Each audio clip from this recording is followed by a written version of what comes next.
وَلَئِن قُتِلْتُمْ فِي سَبِيلِ اللَّهِ۔ اب اس آیت کریمہ میں یہ درس دیا جا رہا ہے کہ تم جہاں کہیں بھی ہو تمہیں موت اپنے وقت پر آئے گی۔ اگر اللہ کی راہ میں موت آ جائے، تم اللہ کی راہ میں شہید کر دیے جاؤ یا اللہ کی راہ میں طبعی موت سے انتقال کر جاؤ، تو اس میں تمہارا نقصان کیا ہے؟ موت تو اپنے وقت پر آئی، لیکن تمہارے لیے بے حساب ثواب اور مغفرت کے خزانے حاصل ہو گئے۔ وَلَئِن قُتِلْتُمْ فِي سَبِيلِ اللَّهِ، اور بے شک اگر تم اللہ کی راہ میں مارے جاؤ، او متم، یا مر جاؤ، اور بالفرض وہ صورت ہی پیش آ جائے جس کا یہ منافقین تمہیں اندیشہ دلاتے ہیں، لَمَغْفِرَةٌ مِّنَ اللَّهِ وَرَحْمَةٌ، ضرور اللہ کی طرف سے بخشش اور رحمت، خیر مما یجمعون، ان کے سارے دھن دولت سے بہتر ہے۔ جو وہ مال جمع کرتے ہیں اس سے بہت بہتر ہے اللہ کی طرف سے بخشش کا حاصل ہو جانا اور رحمت کا حاصل ہو جانا۔ تو اللہ کی راہ میں مرنے والوں کو یہ بشارتیں حاصل ہوتی ہیں۔ وَلَئِن مُتُّمْ أَوْ قُتِلْتُمْ، اور اگر تم مرو یا مارے جاؤ، اللہ کی راہ میں نکلے ہو، کسی بیماری سے انتقال کر جاؤ یا تمہیں شہید کر دیا جائے، لَإِلَى اللَّهِ تُحْشَرُونَ، تو اللہ ہی کی طرف اٹھنا ہے، ضرور تم اللہ ہی کی طرف جمع کیے جاؤ گے۔ اس میں کتنا پیارا انداز ہے کہ موت تو ایک وقت پر آئے گی۔ تمہیں یہ منافقین ڈراتے ہیں کہ جہاد میں گئے تو مارے جاؤ گے۔ اگر واقعی ایسا ہو جائے تو اس میں کوئی مصیبت تو نہیں آئی، کوئی نقصان تو نہیں ہوا، موت اپنے وقت پر آئی، اور پھر اللہ کی رحمت، مغفرت، یہ ساری چیزیں حاصل ہوئیں، اللہ راضی ہوا، اور دنیا بھی سنور گئی اور آخرت بھی سنور گئی۔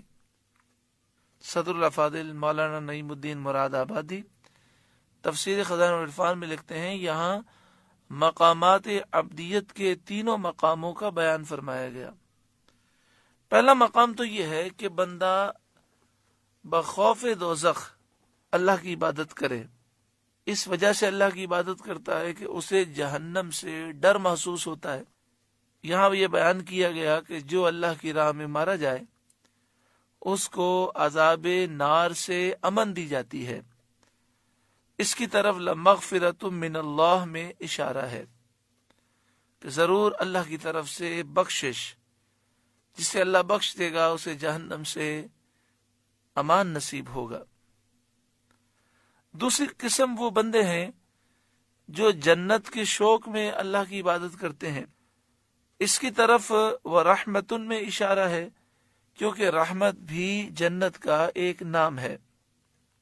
تیسری قسم وہ مخلص بندے ہیں جو عشق الہی اور اس کی ذات پاک کی محبت میں اس کی عبادت کرتے ہیں، اور ان کا مقصود اس کی ذات کے سوا اور کچھ نہیں ہے۔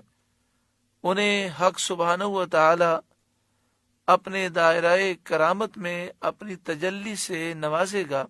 اس کی طرف لَإِلَى اللَّهِ تُحْشَرُونَ میں اشارہ ہے۔ یعنی فرماتے ہیں کہ بندے تین قسم کے ہیں۔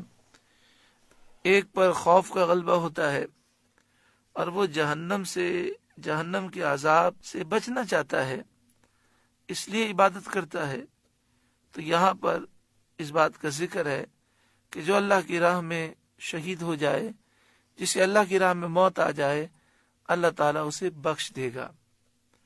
دوسرے وہ لوگ ہیں جو جنت کے حصول کے شوق میں عبادت کرتے ہیں، تو اس میں یہ بھی اشارہ ہے کہ اللہ تعالیٰ انہیں جنت عطا فرمائے گا۔ اور تیسرے وہ لوگ ہوتے ہیں کہ جو صرف اللہ کی محبت میں اللہ کی عبادت کرتے ہیں، ان کا مقصد اللہ کی ذات کے سوا اور کچھ بھی نہیں ہے۔ تو ایسے لوگوں کو اللہ تعالیٰ اپنی تجلی سے انہیں نوازے گا۔ اس میں لَإِلَى اللَّهِ تُحْشَرُونَ میں اشارہ ہے۔ آگے فرمایا فَبِمَا رَحْمَةٍ مِّنَ اللَّهِ لِنْتَ لَهُمْ، تو کیسی کچھ اللہ کی مہربانی ہے کہ اے محبوب آپ ان کے لیے نرم دل ہوئے. آپ کے مزاج میں اس درجے لطف و کرم اور نرمی اور رحمت ہے کہ روز احد آپ ناراض نہ ہوئے. غزوہ احد کے موقع پر جنہوں نے آپ کے حکم کے باوجود جگہ چھوڑ دی، آپ غضبناک نہ ہوئے اور آپ نے برداشت فرمایا.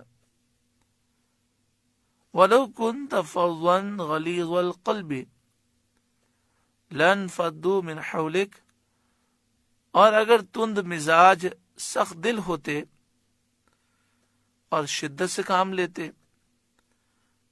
تو وہ ضرور آپ کے ارد گرد سے منتشر ہو جاتے. فَاعْفُ عَنْهُمْ، تو آپ انہیں معاف فرمائیں. وَاسْتَغْفِرْ لَهُمْ، اور ان کی شفاعت کریں تاکہ اللہ تعالیٰ انہیں معاف کرے. وَشَاوِرْهُمْ فِي الْأَمْرِ، اور کاموں میں ان سے مشورہ لیں.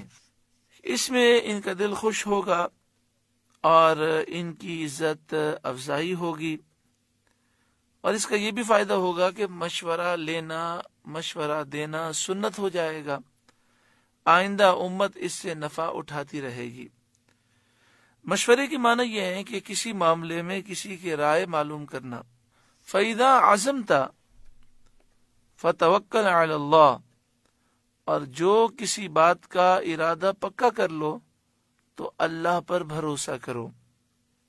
ہمیں یہ تعلیم دی گئی کہ پہلے مشورہ کریں، مشورہ کرنے کے بعد ایک فیصلہ کر لیں، اور فیصلہ کرنے کے بعد اللہ پر بھروسہ کریں.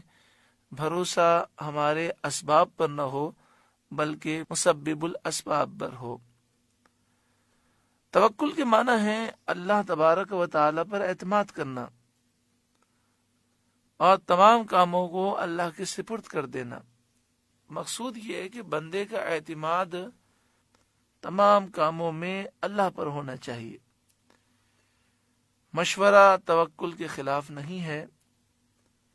ان اللہ یحب المتوکلین، بے شک توکل والے، بھروسہ کرنے والے اللہ کو پیارے ہیں.